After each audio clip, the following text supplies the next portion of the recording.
semua tahu bahwa pendiri pesantren ini adalah Sayyid Sulaiman Mojo Agung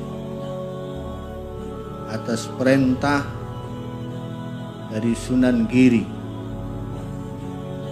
Sunan Giri itu ada beberapa. Yang utama bernama Muhammad Ainul Yaqin. Kemudian ada juga yang bernama Zainal Abidin. Ini juga dijuluki Sunan Dalem. Ada juga Muhammad Fadlullah yang dijuluki Sunan Prapen.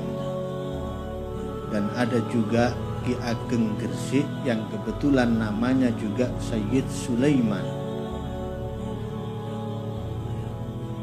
Wallahu a'lam, yang mana di antara beliau-beliau ini memerintahkan Sayyid Sulaiman Mojo Agung mencari tanah untuk dibangun pondok pesantren.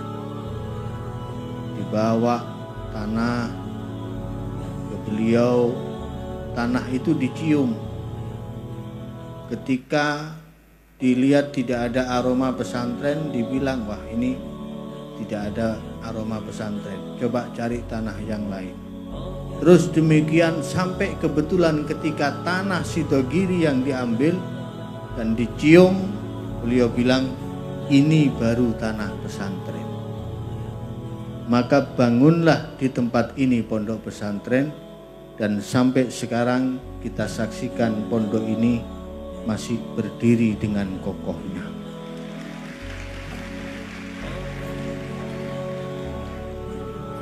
Karena itu tidak heran ketika Al-Maghfurlah Yai Haji Khalil Sidogiri fi maradhi wafatih, dalam keadaan gerah sakit sebelum beliau meninggal, beliau bilang kepada para pengurus, kepada para dewan guru, kata beliau, ojo susah nek tak tinggal aku. Jangan susah kalau saya meninggal. Kenapa? Karena kemuliaan pondok pesantren ini bukan karena saya, tapi dari tanahnya. Maka selamanya syaraf dari pondok pesantren ini akan terus langgeng dan diabadikan oleh Allah Subhanahu wa Ta'ala. Dan memang ada yang mengkasyaf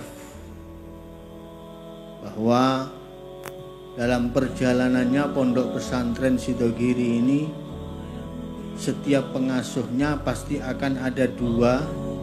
Yang satu masyhur bil ilmi, yang satu masyhurun bisirri wal karamah. Itu pasti. Di zamannya Kiai Jalil yang dikenal ilmunya sangat luar biasa, di zaman beliau ada Kiai Abdul Azim yang dikenal karomahnya yang masyhur. Walaupun alim tapi yang masyhur karomahnya dan sirnya. Di zaman Kiai Khalil ada Kiai Nur Hasan. Kiai Khalil sudah masyhur dengan keilmuannya, dan Kiai Nur Hasan walaupun juga alim dan allamah, beliau masyhur sirnya juga. Bahkan ada isyarah dari Kiai Haji Abdul Hamid Pasuruan, kalau mau mondok nang Kiai Nur Hasan. Beliau sering mengatakan seperti itu. Ini isyarah seakan-akan bahwa memang ada sir di dalam diri beliau. Dan di zaman Kiai Nawawi yang sepuh, Kiai Nawawi bin Nur Hasan, ada saudara beliau Kiai Bahar bin Nur Hasan. Ini Kiai Bahar bin Nur Hasan ini dulu yang oleh Syekhona Khalil diperintah untuk membabat barongan dengan pisau dapur. Jadi Syekhona Khalil itu kalau nyobo santri itu tidak tanggung-tanggung. Ini kalau santri sekarang kira-kira gimana kalau suruh membabat barongan pakai pisau dapur.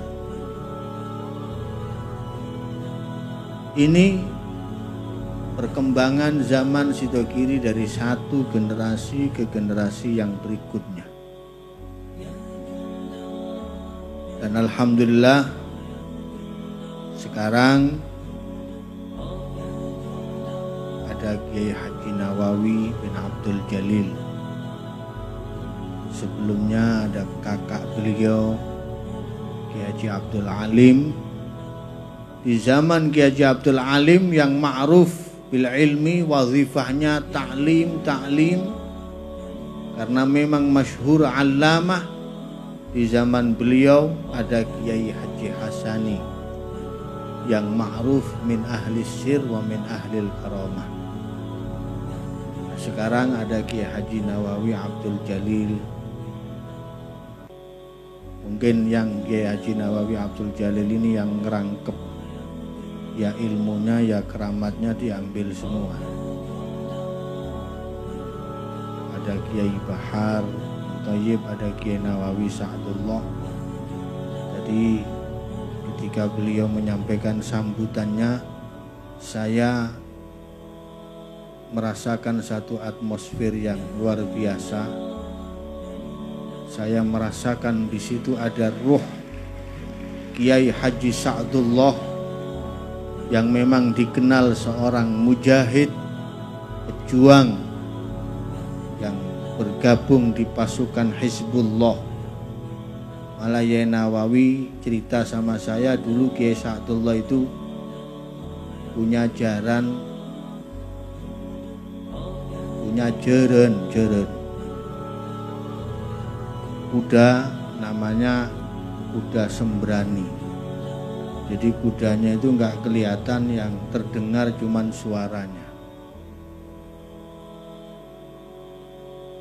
Jadi sangat luar biasa di Sidogiri ini, dzurriyyatan ba'duha min ba'd.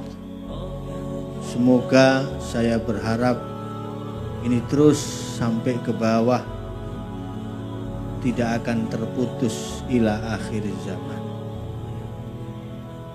Setiap satu wafat pasti akan ada penggantinya. Saya yakin akan hal itu.